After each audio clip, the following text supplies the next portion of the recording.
감사가 충만한 하루가 되시기 바라겠습니다. 오늘 말씀은 로마서 8장 19절에서 22절 말씀입니다. 피조물이 고대하는 바는 하나님의 아들들이 나타나는 것이니 피조물이 허무한 데 굴복하는 것은 자기 뜻이 아니요 오직 굴복하게 하시는 이로 말미암음이라.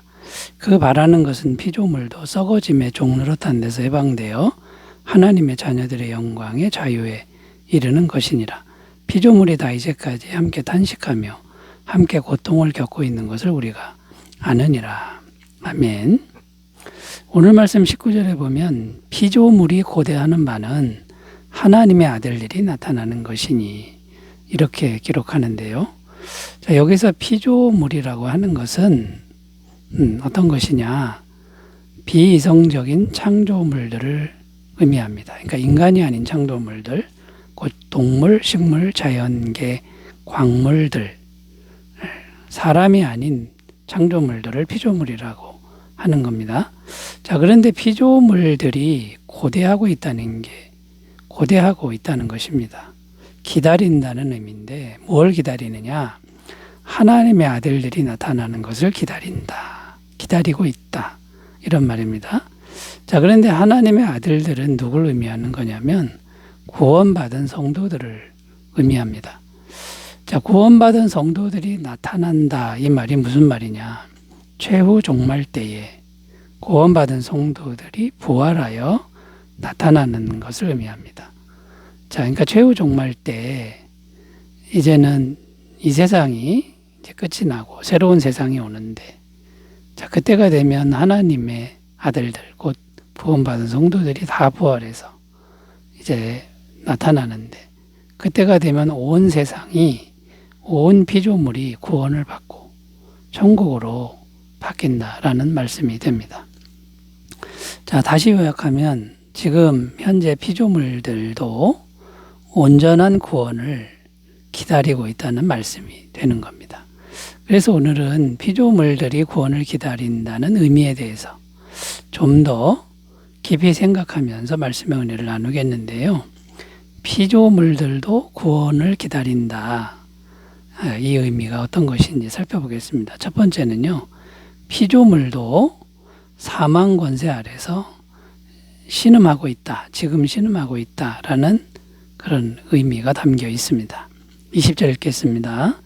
피조물이 허무한 데 굴복하는 것은 자기 뜻이 아니요 오직 굴복하게 하셨니로 말미암음이라. 자, 여기 보면 허무한 데 굴복한다 이런 표현이 나오는데 피조물들이 지금 허무한 데 굴복하고 있다는 거죠. 그러니까 구원을 기다린다는 것입니다. 자, 허무한 데라는 건 곧 없어질 때라는 뜻인데 사망 권세를 의미합니다. 사망 권세에 굴복하고 있다. 자, 사망 권세 아래 굴복하고 있으니 어떠합니까? 사망의 종노릇을 하고 있는 것이고 역경이 있고 고난이 있고 괴로움이 고통이 있을 수밖에 없다는 말씀이 됩니다. 자, 그런데 여기서 이제 질문이 생기는데 어떤 질문이 생기냐면 우리가 자연을 보면, 자연 세계를 보면 너무나도 아름답고 생명력이 넘친다라는 거고요. 자연은 아무 근심 걱정이 없는 것처럼 보인다라는 겁니다. 우리 인간의 암 환자들이 암에 걸리면 보통 자연으로 가서 생활하다가 낫는 경우가 많지 않습니까? 그런데도 어떻게 사망 권세 아래 있고 고통 아래 있다고 말할 수 있느냐, 이런 질문이 생긴다라는 거죠. 자, 그런데 여러분 조금 더 깊이 생각해 보면 자연 안에 한 걸음만 더 들어가면 정말 무서운 세계가 자연 세계라는 걸 알 수 있습니다. 쉽게 말해서 약육강식의 세계가 그 안에 있는 거죠. 약육강식의 세계는 너무나 잔인한 세계입니다. 제가 어느 날 TV에서 자연 다큐멘터리 프로그램을 보는데요. 너무나도 잔인한 광경을 봅니다. 한 동물이 자기가 살기 위해서, 자기가 배가 고프니까 다른 동물을 잡아먹는 그런 모습을 봅니다. 너무나도 잔인한 모습이죠.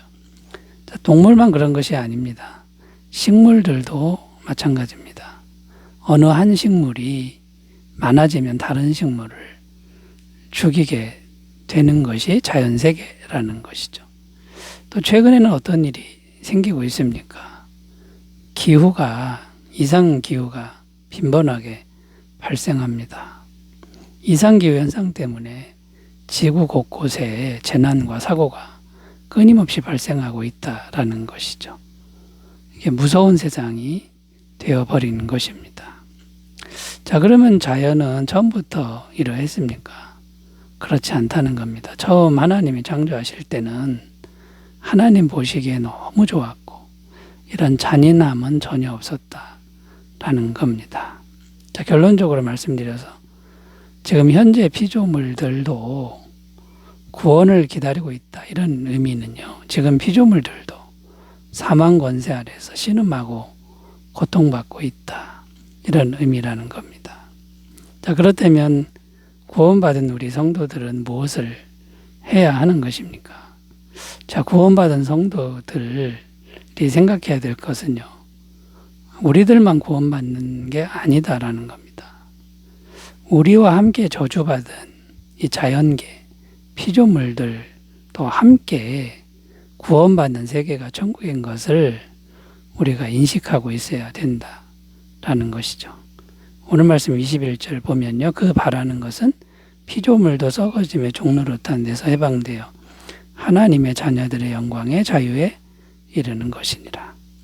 자, 그러므로 여러분 피조물들을 귀히 여기는 마음을 항상 가지시고요. 온 세상의 온전한 구원을 위해 기도하는 삶을 사시기를 바라겠습니다.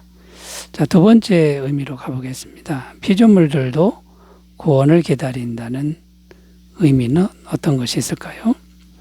피조물의 구원은 성도의 구원과 밀접한 관계가 있다는 것을 말씀해 준다라는 겁니다. 19절 말씀 읽습니다. 피조물이 고대하는 바는 하나님의 아들들이 나타나는 것이니. 자, 여기 보면 하나님의 아들들이 나타나는 걸 기다린다라고 되어 있는데 왜 기다리는 것이냐면 구원받은 성도들이 부활해서 나타나야 피조물도 구원을 받을 수 있기 때문입니다. 왜 그렇게 되는 거냐면 피조물은 인간에게 매여 있다라는 겁니다. 그게 하나님의 창조의 법이었습니다. 창세기 1장 26절 하나님이 이르시되 우리의 형상을 따라 우리의 모양대로 우리가 사람을 만들고 그들로 바다의 물고기와 하늘의 새와 가축과 온 땅에 기는 모든 것을 다스리게 하자 하시고 인간의 권세 아래 피조물들을 두었기 때문에 인간에게 매여 있다라는 겁니다. 자, 그런데 인간이 죄를 지음으로 피조물도 함께 벌을 받게 되었다고 말씀합니다. 창세기 3장 17절 땅은 너로 말미암아 저주를 받고 너는 내 평생에 수고하여야 그 소산을 먹으리라. 여기 보면 땅이 너로 말미암아 저주받았다. 사람 때문에 저주받았다. 이렇게 표현하고 있는 겁니다. 자, 그런데 나중에 구원받은 성도가 부활해서 나타나면 어떻게 되는 겁니까? 죄가 없어졌으니 형벌도 없어졌고 온 세상이 아주 아름답고 온전한 세상이 된다는 것입니다. 이사야 11장 6절 8절 그때의 이리가 어린 양과 함께 살며 포도미 어린 염소와 함께 누우며 송아지와 어린 사자와 살찐 짐승이 함께 있어 어린아이에게 끌리며 암소와 곰이 함께 먹으며 그것들의 새끼가 함께 엎드리며 사자가 소처럼 풀을 먹을 것이며 젖먹는 아이가 독사의 구멍에서 장난하며 젖된 어린아이가 독사의 굴에 손을 넣을 것이라. 너무나 아름다운 천국의 모습을 말해주고 있습니다. 자, 그러므로 여러분 성도의 누리는 어떤 노력을 기울여야 할까요? 성도의 구원이 곧 피조물의 구원이 된다면 성도의 구원, 사람의 구원을 위해서 애써야 한다라는 것이죠. 첫째는 구원받은 성도의 누리가 먼저 성령 충만한 삶을 살아야 합니다. 구원은 성령님만이 하실 수 있기 때문에 성도가 성령 충만해야 되고요. 그리고 성도들이 늘 구원의 복음을 전파하는 일을 해야 될 줄로 믿습니다. 이런 삶을 잘 사시길 바라겠습니다. 자, 세 번째로 가보겠습니다. 피조물들도 구원을 기다린다는 의미는 어떤 것이 있을까요?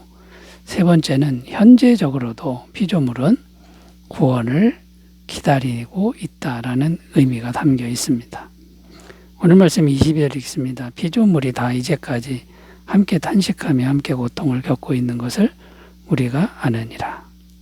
이게 무슨 말이냐면 현재적으로도 피조물은 탄식하며 고통을 겪고 있다라는 말씀인데요.